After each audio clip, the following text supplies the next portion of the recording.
Why struggle through a post-merger integration when you can glide through it? Why deal with the PMI integration challenges when you can overcome them even before they occur? Why move slow when you can move at pace? What are the world's leading PMI experts doing right now to achieve profit-accelerating integrations? This podcast will give you all the answers to these questions and many more. My name is Dudley Peacock, and welcome to the 100 Days and Beyond podcast. Welcome, everyone, to another episode of 100 Days and Beyond, where we speak to those passionate about integrations, M&A work at times. Other times, it's really the people behind the scenes that we don't get to know, get to see, get to speak to. And 100 Days and Beyond is all about the real people behind the big events that normally happen between entities, be it private equity, venture capital, buying companies, or whether it is entities looking to expand their operations and doing integrations and buying entities and finding ways to glue them together and make them work and work better at the end of it. So today we got Kishen Gajjer, who is a consulting director and specializes in strategy and transformation, and advises and coaches business leaders and C-suite executives in realizing strategic objectives and delivering value. I mean, that's quite impressive, Kishen. So let me just read a little bit more. It's you like to realize strategic objectives and delivering value. And I want to talk a lot about that today, if we can, that value creation and delivering of value. But your strengths are in strategy translation, which I'd love to hear about, and execution, as well as the program shaping and recovery in demanding, fast-paced and highly regulated environments globally. Now, regulation has become a big thing these days, so we're going to probably have a chat about that. And then what's really interesting for me is that your experience in leading post-merger integrations, carve-outs, which potentially some of our audience members would like to hear more about, and then also regulatory divestments, as well as large business and IT transformations in financial services sector, and has also worked with FinTech organizations. So those are always those weird organizations that have been created out of just code. He contributes to sales and business development and practices growth through proposition development. So proposition development, value propositions, I imagine, is all about making sure that the sale happens and that customers end up wanting to buy. And then people management, including coaching and mentoring of clients, as well as consulting teams. Very interesting. Some of your top skills you list as business transformation, management consulting, and stakeholder management. And you're a board member and a consulting director. So welcome, Kishen. It was quite an introduction, and you're obviously a well-experienced bloke, and I'm really looking forward to our conversation. You speak 2, 4, 6 languages, so that's quite a significant amount. Don't touch me on any of them, Dudley. No, thank you very much. Thank you very much for the welcome and the introduction. I appreciate it. Yeah, welcome to the show. Yeah, I'm looking forward to the conversation. Great. Tell us a little bit, just give us a flavor of who Kishen is, where you come from, sort of what your journey was to get into this fascinating world of integrations. Yeah, sure. So I'm originally East African Asian. So I was born in Tanzania. I started my career right at the beginning in technology. So the first organization that I worked for was a internet service provider startup, as well as a mobile virtual network operator. So basically, we bought time in bulk from mobile networks. We sold them in package to different customer group segments, basically. And I did that for about 3 or 4 years before I decided to pursue further education, get myself a master's, and then got into financial services. My first job in financial services was still in Tanzania, but at that point I was working across East Africa, and my last role was with the Standard Chartered Bank, and I was a head of business planning and strategy, which is where I first got my deep dive experience into the world of the big data, data analysis, basically using terms that we use today to describe, there were no names for big data back when I was doing big data, so it's quite fun. But yeah, the essence of my role was understanding our customers, understanding our markets, helping our executive leadership make decisions on what products to launch, what segments to target, where there were opportunities to change, where there were opportunities to cut the costs or improve performance, etc. I moved to the UK about 2008, so that's almost 14 years now, and that's when my the career, the element, that's where the component of my career that you're most interested in began, which is my first foray into post-merger acquisitions, divestments, etc. So I joined Santander, and I joined them 1 week before they were about to make the announcement of the acquisition of Bingley as a brand. I was one of the key people on that program. We started off with Bradford and Bingley, but then we also did a few more. We did the Alliance at Leicester. We also obviously had to do Abbey National as well, because Santander at that point was just coming into the UK market. They just purchased Abbey National as a brand. And there were quite a few other smaller integrations that were happening as part of all of the acquisitions that we were doing. I'll tell you later about another acquisition that we were about to do that didn't happen, but how it then led to my next role as well. So Santander, I was an internal consultant, effectively helping with the integration.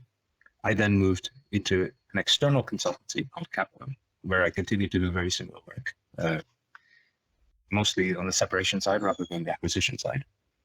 And yeah, since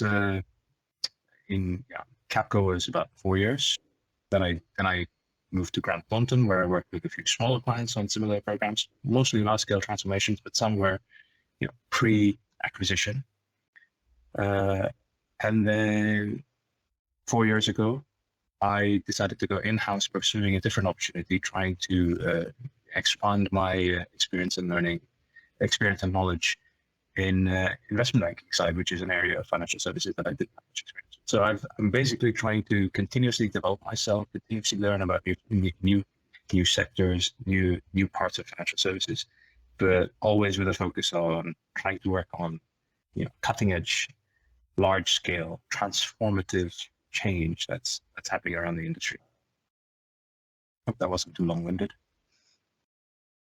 No, that was brilliant, because I think it sets the tone in terms of your experience in large scale M&A work and working, especially in the banking is highly regulated environment, and what are really complex transactions, aren't they? I mean, these are transactions that don't just go on for a very short space of time. They normally have a long lead up and a long process thereafter, and because of the timing, I'm guessing, I mean, maybe you could share something, but there are things that can go wrong just purely because it takes so long. And I'm guessing also that there would be a change of staff.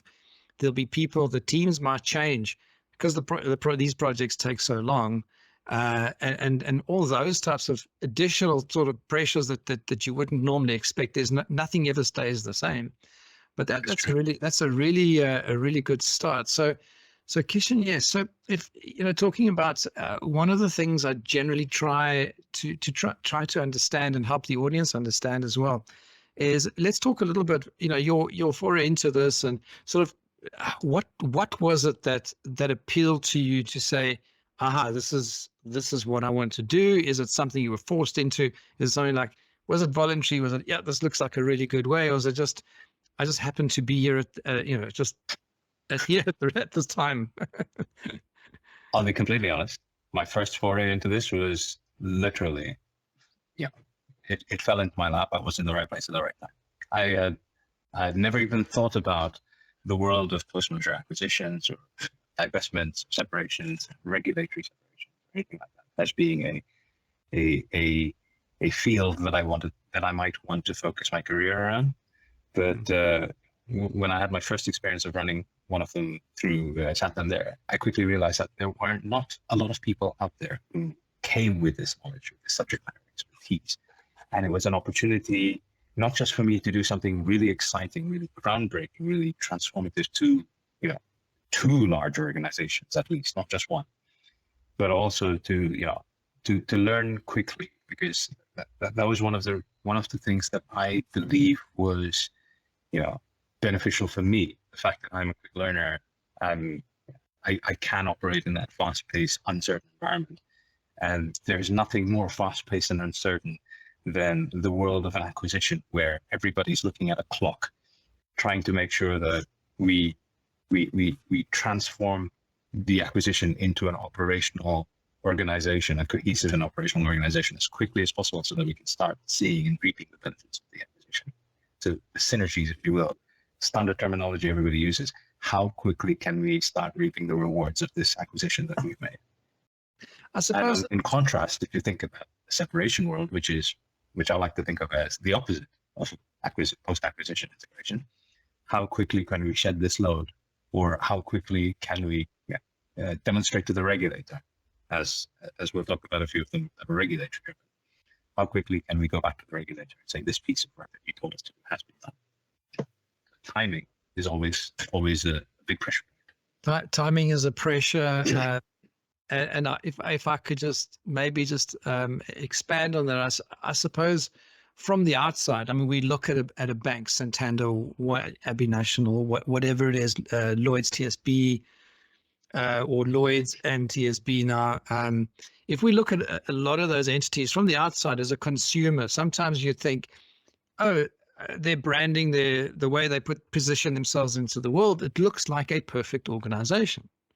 So the assumption is that you're taking one really good, perfect organization and you're trying to merge it with another perfect organization. And there's the separation, which I'd love to then delve into as well, because I think that's really the conversation I'd like to have with you, especially today, is you almost make the assumption as you're taking one perfect organization and you are splitting it into two equal, or not so equal, but two perfect organizations. And so that's the assumption. But I'm guessing that the starting point is often you taking an imperfect organization, trying to merge it with an imperfect organization, and trying to make the two work together to become an even better perfect or imperfect organization. So tell me a little bit about those impressions. Let's simplify that a little bit. I once tried to challenge myself by explaining to my then, I think, 5 or 6 year old nephew what it was that I was doing.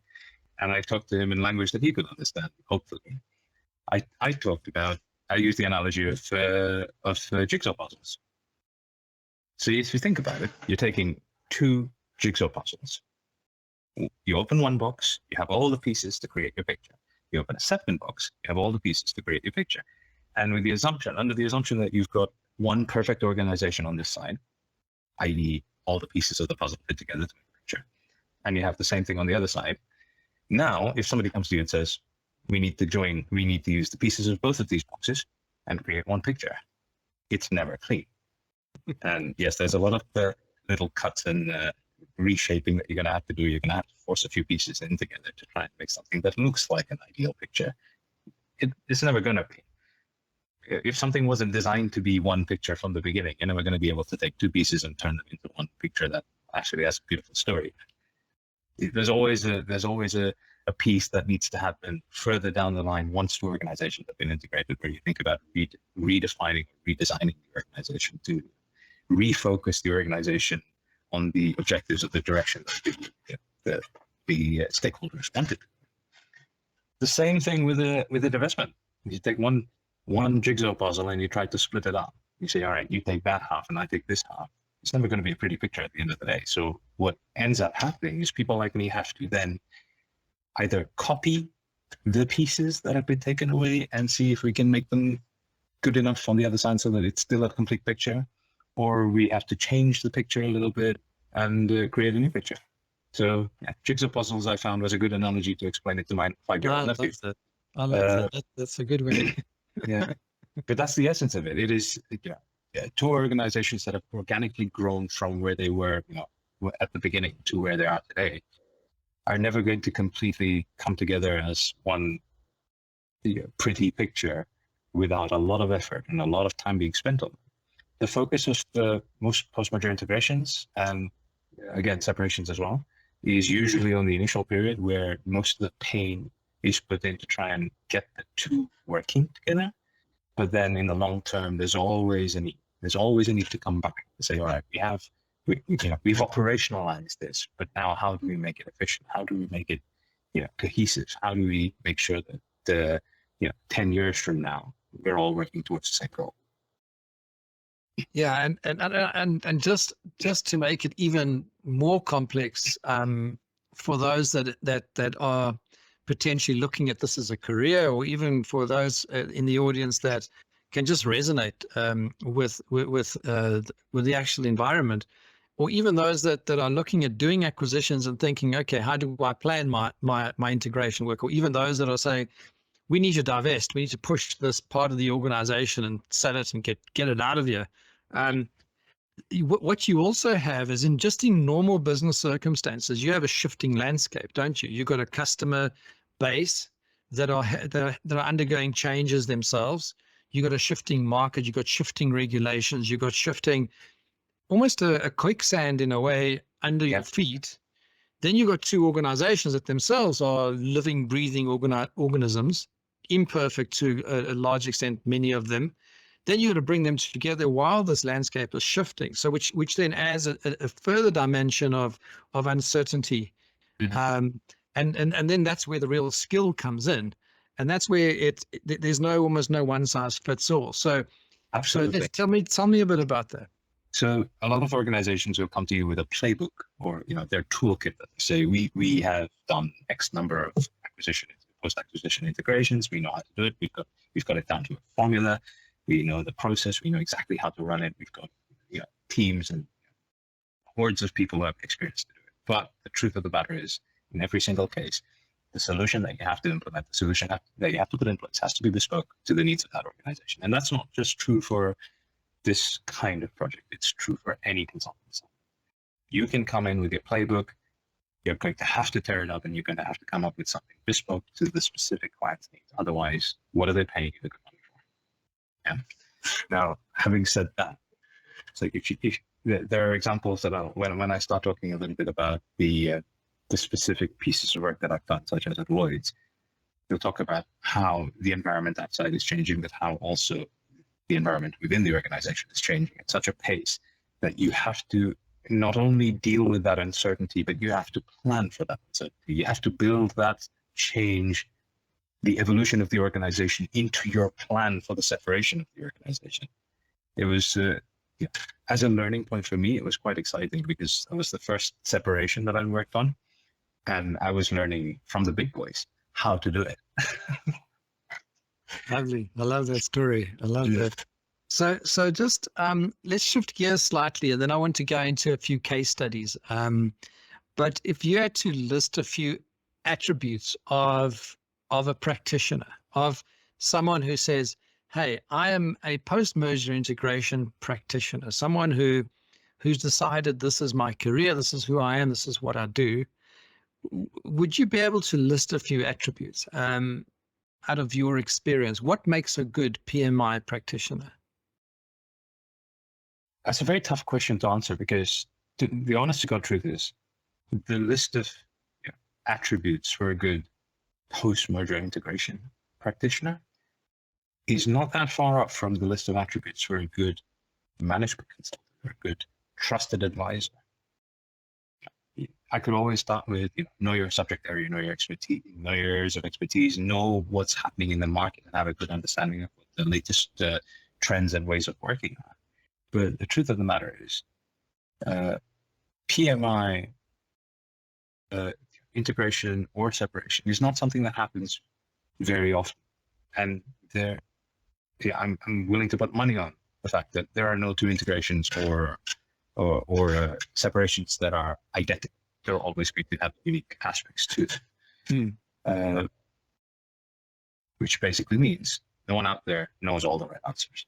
So the one thing that I would advise is, as a junior practitioner, learn as much as you can, get as much exposure as you can, work with the seniors, listen to what's going on, and add anything you learn to your toolkit. But never think to yourself that you're a professional, you know everything. Yes, you have to sell yourself as a professional, as having had professional experience of doing this kind of work, but you're always learning, so never switch off. But but the key difference,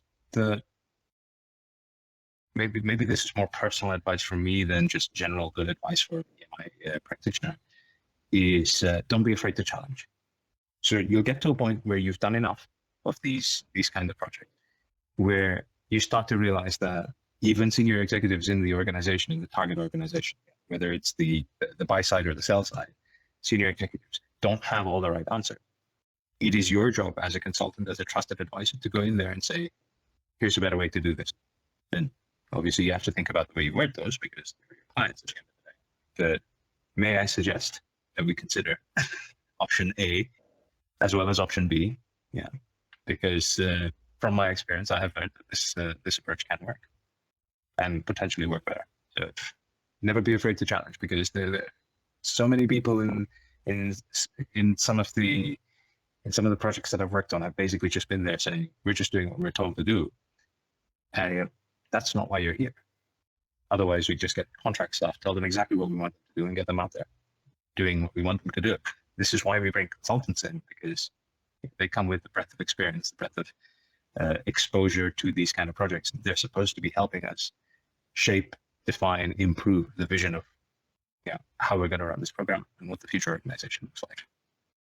Yeah, I love that. So for me, I'm picking up the ability to learn quickly. Yes. I'm picking up, if I look at some other things, you're almost a change agent, aren't you? Because you're challenging, and you're bringing about change, but you're trying to do it in a diplomatic fashion too.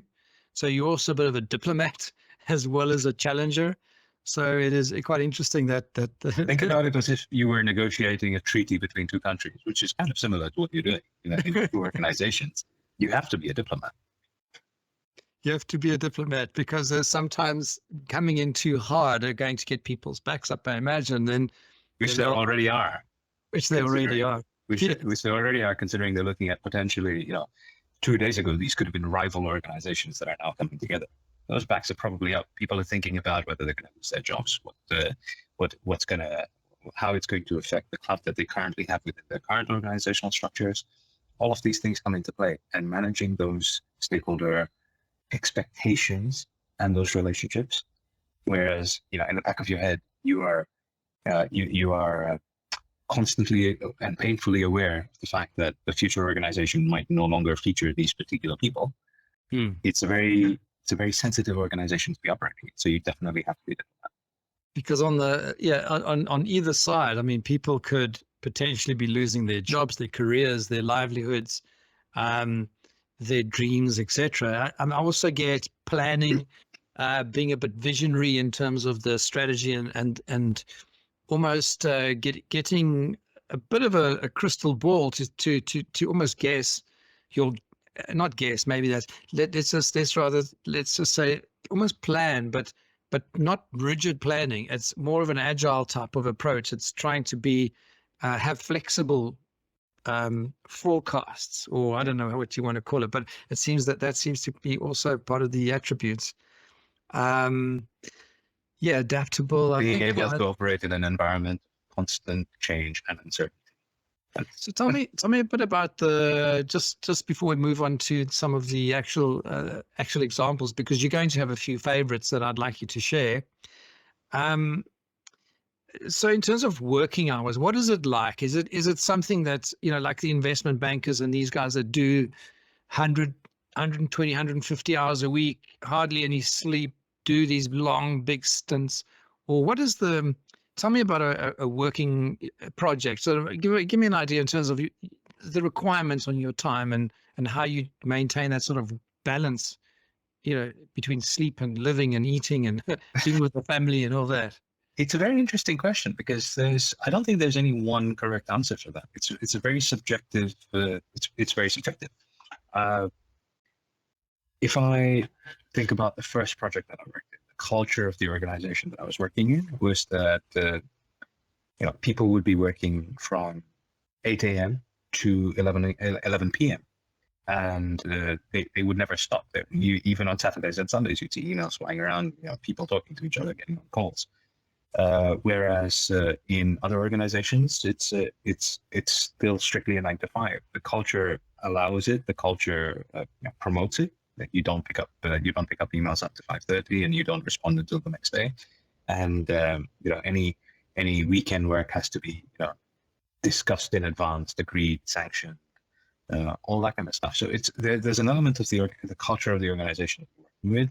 There's an element of as a consultant, you're dealing with two cultures, not just one. So it's like you've got your client culture, but then you've got your own home office culture, where if the partner is looking for, and the partner has a style of working that means he's throwing out emails on Sunday morning, it's a choice that you make in terms of whether you accept that, you adapt to that, and how much of an effect that actually has on you. Personally, I have no issues responding to a quick email on a Sunday morning, and I will do that. But then I have learned to be cognizant and aware of the other people who are around me. And like, just because I'm comfortable picking up my phone at 11 o'clock on Sunday morning and firing off a quick email, that's just because I don't want my thoughts to go stale or to have forgotten about it by Monday morning. That doesn't mean I'm expecting everybody around me to jump and start growing very quickly. It's a balance. And putting aside for a moment that we're talking about the world of post-merger integrations, any consulting assignment, any contract assignment, any normal work assignment, you need to draw your boundaries. But you also, if you want to grow, if you want to develop within the organization, you also need to be aware of what's important today. And sometimes there will be, home, personal, family life is always important. But sometimes there are events within the organization that are pivotal, that are important, where if you make yourself available, if you pull up your sleeves, you have been instrumental in helping something happen, getting something across the line. And hopefully that is seen, that is acknowledged, and that is rewarded. And at the end of the day, I'm sure everybody wants that in their careers. I love that a lot. Let's switch back then and let's talk about some of the projects. I'm sure you got a few you want to share, especially around the separation, etc., regulation, and so on. So let's hear about some of your for example projects. So I've got three big projects, three big case studies that I can talk about. One of them is obviously my experience at Santander, because Santander was, in terms of brands, by far the biggest post-merger integration I've worked on. Because if you think about it, there was Abbey National, the bank. There was Bradford & Bingley, which was a smaller bank, a building society. And there was Alliance Leicester, which was at that time one of the biggest banks in the UK high street. And they had all been acquired by Santander. Then with the second piece was the Lloyds Banking Group separation, which was known as Project Verde, and Verde was regulatory driven. So the European Commission, I believe it was. Yeah, it was the European Commission managed. Lloyds ESB needed to separate and carve out. I think actually I've got it written down here. Was it 632 of their branches, or 22% of the UK branch network, effectively, into a separate entity. So that was a regulatory divestment. And then the third example is along the similar lines, the RBS Rainbow program. So Royal Bank of Scotland. The program was called Rainbow, but it was basically the separation of Williams and Glyn as the brand under which they would separate. I think it was 315 branches. Wow. That involves a lot of people. I talk in terms of, it does involve a lot of people. I'm talking in terms of branches. The true separation should probably be talked about in terms of number of customers affected. It's just been so long that I don't actually have access to that information. I know that, for example, at the RBS program, we were talking about 1.8 million personal banking customers and about 250,000 small and medium enterprises. But I don't have that comparable information on the Lloyds side. So It's unfortunate. I have to speak in terms of That's branches. a lot of affected customers, isn't it? I mean, that is just 250,000 small and medium-sized entities, 1.8 million individuals or private individuals, and that affects a lot of people. Indeed. And they would want, I would imagine the word communication sort of comes to mind.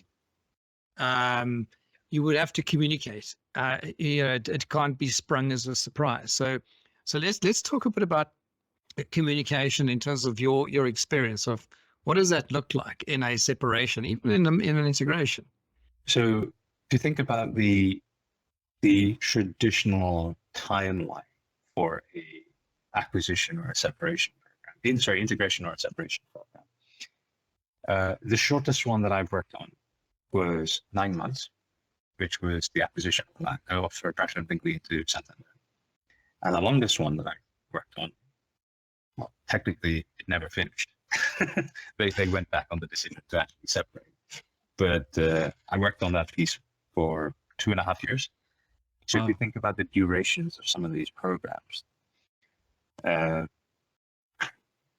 then think from the perspective, from the lens of communicating with your clients, communicating with your customers, communicating with the regulator, you have to have solid forward thinking.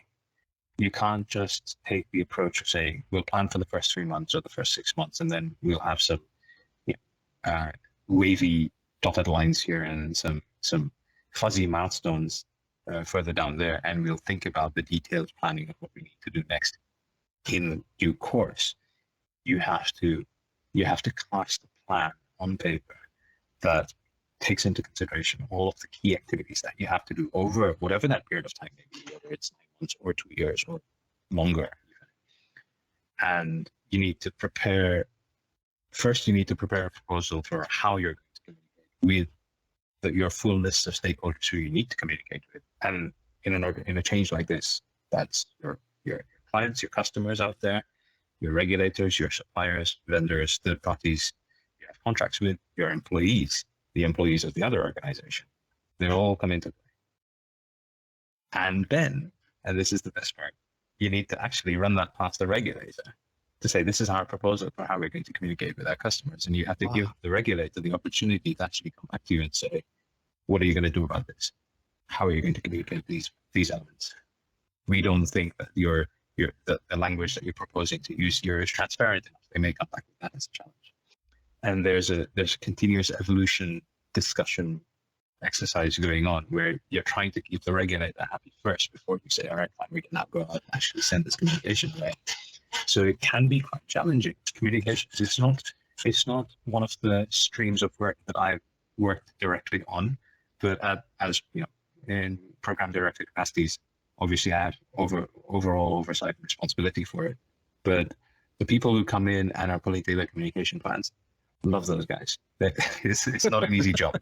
Can you imagine, as somebody who's responsible for pulling together a communication plan, going to the technology guys and the business guys saying, I need to know when you're going to be doing this. And they're like, that's 2 years down the line. We haven't even thought about it.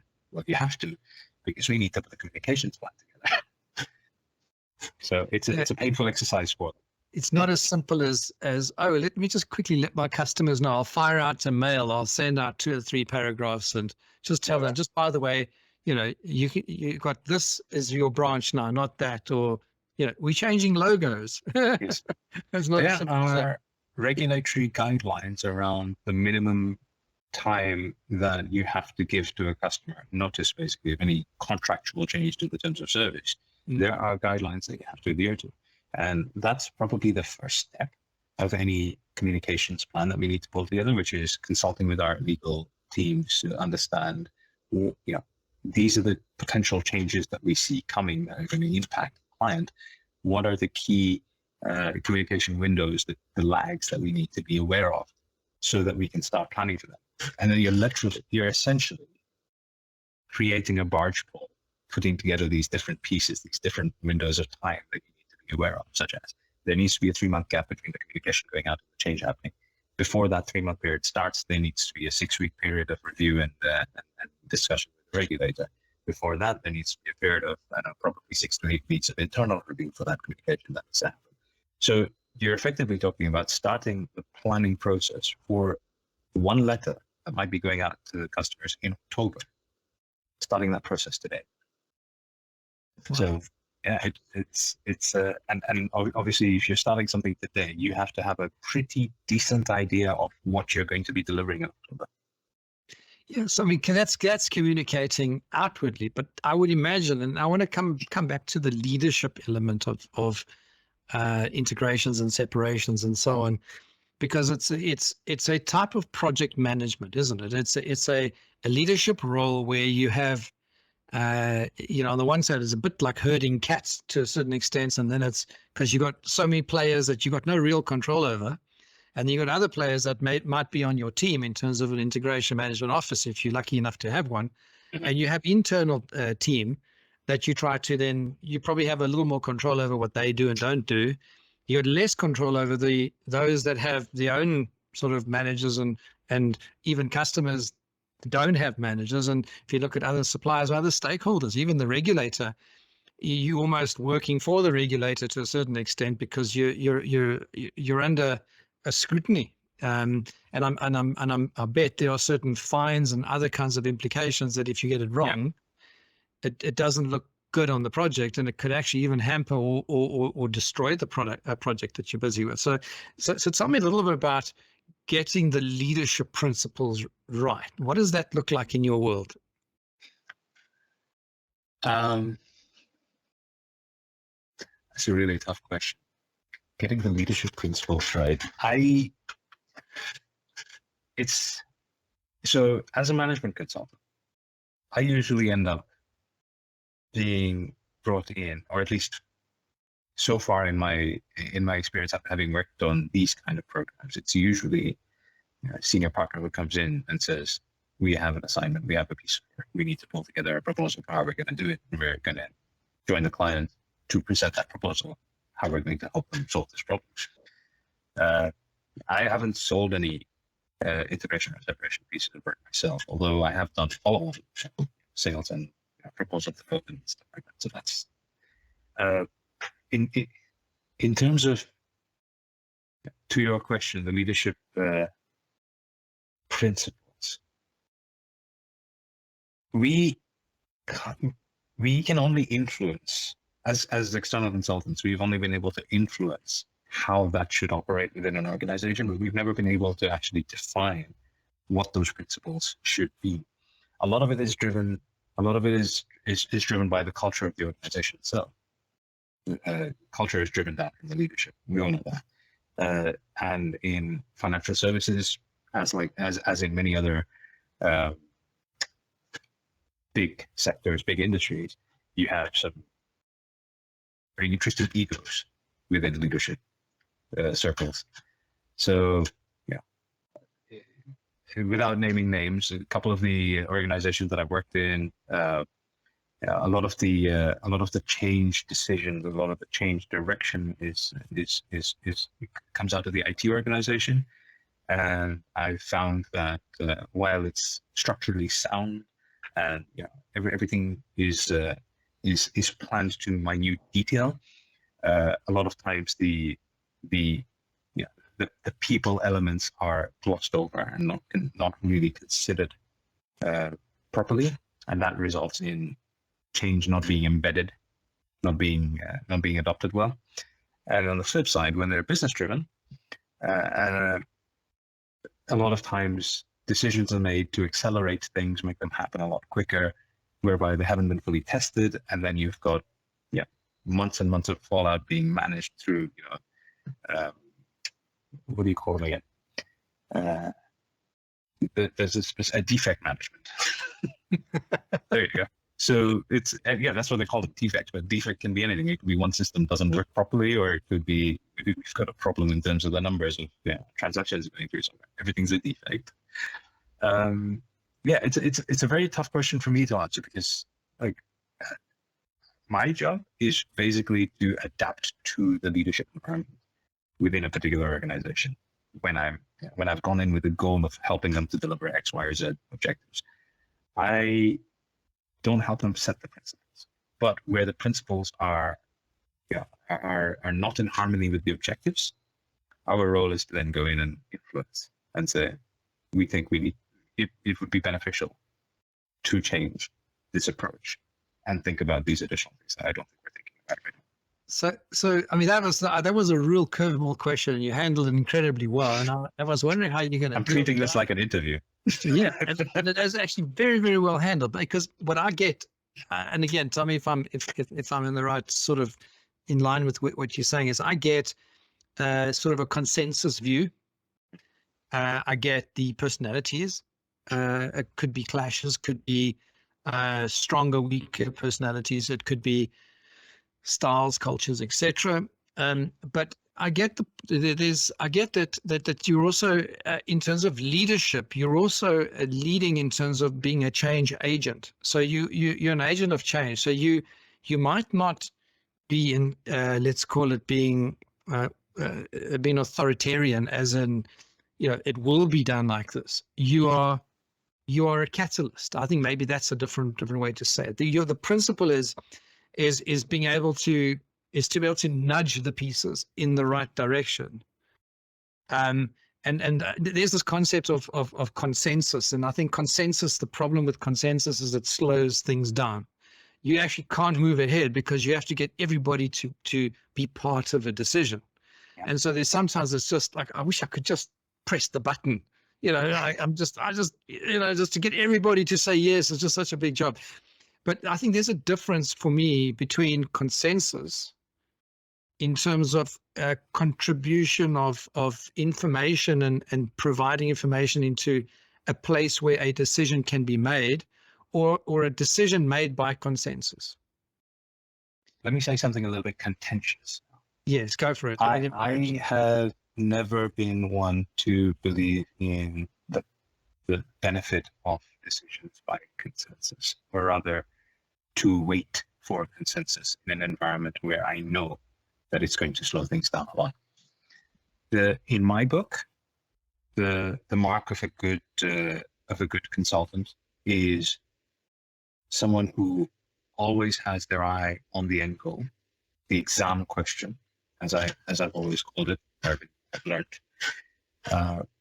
and then steers the stakeholders around them towards that goal, while not completely shutting themselves off from possible beneficial changes. That's a key thing. And so you can't always be focused on one endpoint.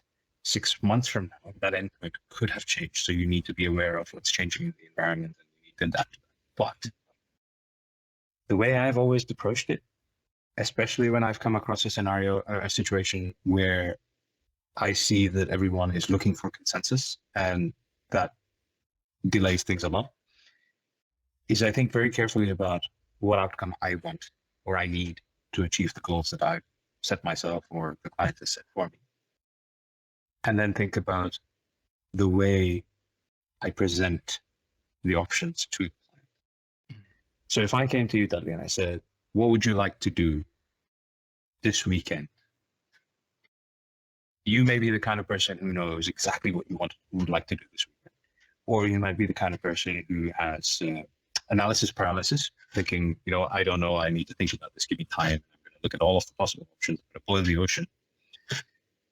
If I came to you instead and said, Dudley, I've got some great ideas for what we could do this weekend. We've got three things.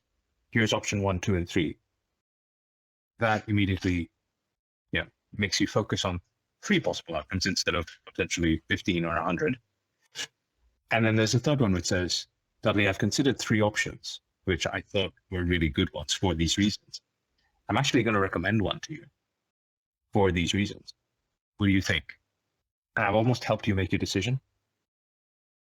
And that's the approach I like to take generally when it comes to managing stakeholders in an environment where they're looking for consensus. I would say, you know what? You've hired me to help you do this. You've hired me to help you make these decisions effectively, quickly, having considered everything else. So here's my story to you. I've looked at all of this. I've boiled it down to these 3 things, these 3 options. I have reviewed all of these options based on these parameters. I'm now proposing this one choice to you, or this one choice if we want to go this way, and this one choice if we want to go that way. So the only question that we need to think about is which direction we want to go. And that has always helped me get a quicker decision out of my stakeholders. Now, there have been a few times where, not that many, but a few times where I've stumbled a little bit and somebody said, oh, there's something else that we haven't done because there's something going on in the external environment that we weren't aware of, or you weren't aware of. That's it. And that's a learning opportunity for me. But I would say 90% of the time, the way you manage your stakeholders enables you to get the outcome that you need in the time that you need it. That is brilliant. So you've just given me a really good leadership principle there in terms of how to lead and manage people in a difficult to lead environment. And what comes to mind there for me is in a vacuum, in other words, in the absence of leadership or the absence of direction, whoever is the person, sort of the one-eyed man, the one-eyed man is king in the world of the blind, or what do they say? There's a saying like that. Yes. So it's your expertise is the ability to come in from the outside, and your skill set is that. Whoever you're dealing with, they've got a skill set in terms of their specific chosen career. So they might be engineers, they might be accountants, they might be whoever that is. They're really good at that. You're not telling them how to do their jobs. You're giving them what you're good in your job in terms of the direction that they should take. Yeah. And also leveraging their own knowledge, because part of the analysis that I would have done in order to go to them with that short list of 3 options that I want them to consider would have been to consult with them and say, this is what I want to do before that meeting. What do you think of these options? What do you think of this assessment? Do you think this is a positive or a negative? And then when you play that message back to them in that forum where the decision needs to be made, these people will be your supporters. They won't be fighting you then, because you've pre-discussed all of these concepts with them, using their knowledge, their expertise to answer the question. Kishan, so you could be sitting there thinking, here's somebody who's coming to me and telling me what I should be doing. Or you could be thinking, here's somebody who actually came to me for advice and guidance before they presented an essential option. And one of those scenarios makes you feel good about yourself. Love it. So very much. And if I go back to the attributes question, there's that sense of people. There's that human psychology side of things. There's an EQ element as well. So you really explained it very, very well for the audience today. I want to give you the opportunity now as we come to the close of the and it happened so quick. I could probably speak to you for hours, Kishan. So we're coming to the end, and I'm just wanted to ask: are there any sort of golden nuggets or something you want to share? Is there something you that's a takeaway that you'd like to share with the audience?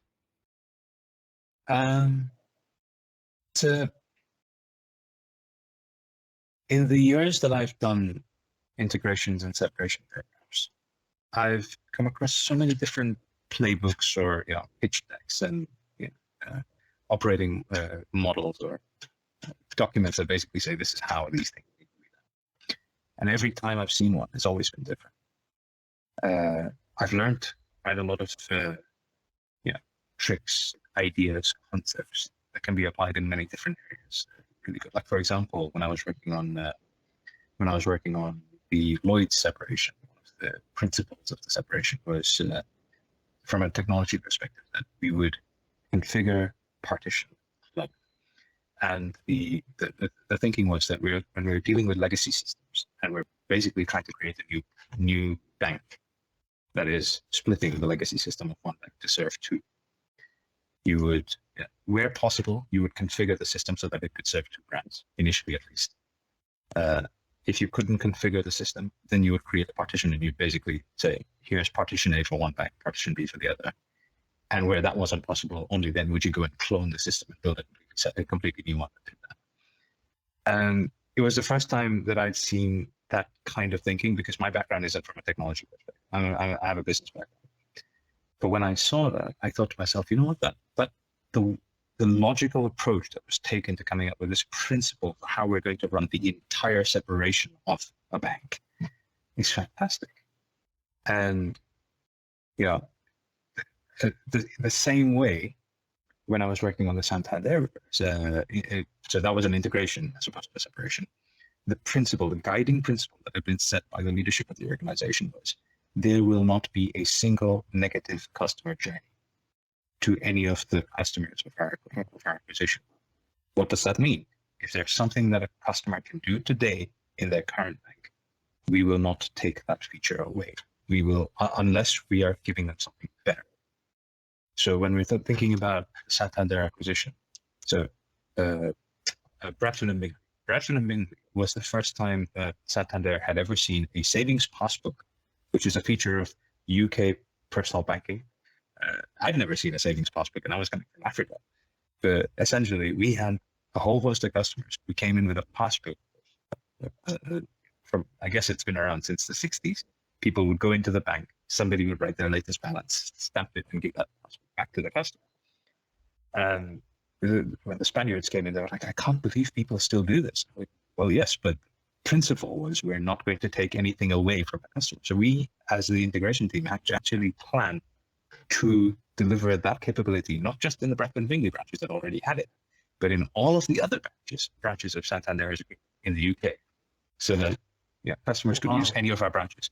So that was one example. The other thing was the post office channel. So Alliance and Leicester's acquisition was the first time we'd seen the ability to transact on your bank account through a post office. Today, you probably know that you can walk in with almost any bank. You can walk into a post office and you can deposit or withdraw money from your bank account. But at that time, that was new. Only Alliance and Leicester was doing it. And in the pursuit of not trying to give a negative experience to your customers, we have learned some very difficult lessons, but some very valuable lessons on how to create new channels, how to integrate them into the core banking systems that serve the bank. And we've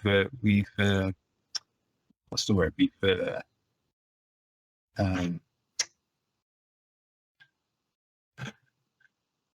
We've forged new paths. No, that's not the right expression. We've cut new paths through the jungle. I don't know. Yeah, it explains it. It explains it because it is exactly that. It explains that because you've forged, I think, or you've created something that just didn't exist before. I mean, you've literally created an environment. We've had to learn how to operationalize something that we've never seen before, and then put it into practice, and then to the point where it's become scalable, and now everybody's doing it. That's fascinating, and at that scale as well. I mean, we're not talking here about one or two customers. We're talking about quite a few. So we're talking about going from agency banks, agency branches. Have you ever heard of an agency branch? Tell us what that is. So imagine going into a travel agent and saying, you know what, I'd like to withdraw some money from my bank account, and they actually have a machine there, which is a bank teller machine, where somebody gets on as a teller and transacts on your bank account and gives you cash from your account. And it's not a bank, it's not a post office. It's a little travel shop somewhere in the Outer Hebrides, for example. And can you imagine the security implications of giving access to your core banking system, or at least a version of your core banking system, to those customers, so that to those agencies, so that they can interact on a bank? Because it's not banking employees really. It's not even banking. It's not even the bank facility. It's absolutely nothing. It's just a terminal that's sitting there. Wow, that's fascinating. I want to now just go into sort of. Tell us about your sort of future plans. Where's it going? Where's Kishen going to be? Is this who you are? Is this the place you're most comfortable with? And do you see yourself continue growing and establishing yourself as a practitioner? So I will always welcome the opportunity to work in this space. Obviously, because I want to continue to learn. I want to continue to expose myself to the new ways of the new ideas, the new ways of running an integration program or a separation program. I want to know how it's evolved from the first time I did it to today. I haven't had an opportunity to do any of that for the last 4 or 5 years because I've been working internally. And yes, while there have been some acquisitions in my current organization, I haven't been involved in them. But I'm actually going back into consulting now. So right at this moment, I'm about to enter the transition period where I'm going to join a consultancy firm again, and I look forward to doing that kind of work. But one thing I have done is I've expanded my toolkit to go just beyond integrations and separations. I'm now also looking at the core parts of what come together to become a separation. So like a core banking system replacement program, where one bank says we want to rip out the internals and replace them with something new, and we need to reshape the entire operating model of the organization around that new system that we're putting in. So those kind of projects give you a lot of hands-on experience that you can carry on into the next integration or separation program. So I've done a few of those. I have I've gotten exposure to a lot more strategic projects as well. Since I left Capco and I moved into Grant Thornton, I had the opportunity to work on more strategic, as opposed to the more transformative and tactical side of projects. That gave me a better understanding of the kind of considerations and decisions that are made before an acquisition decisions happened, or at the leadership layer during an acquisition. So one of the projects I worked on was where we were doing a regulatory remediation for a large segment of clients that had to be done before an acquisition could be made. And it was exciting because you were seeing the regulatory element of what we needed to demonstrate to the regulator before they would give us permission for the acquisition to go ahead. And it was a lens that I'd never seen before, doing all the mechanics of pulling two organizations together or splitting them apart.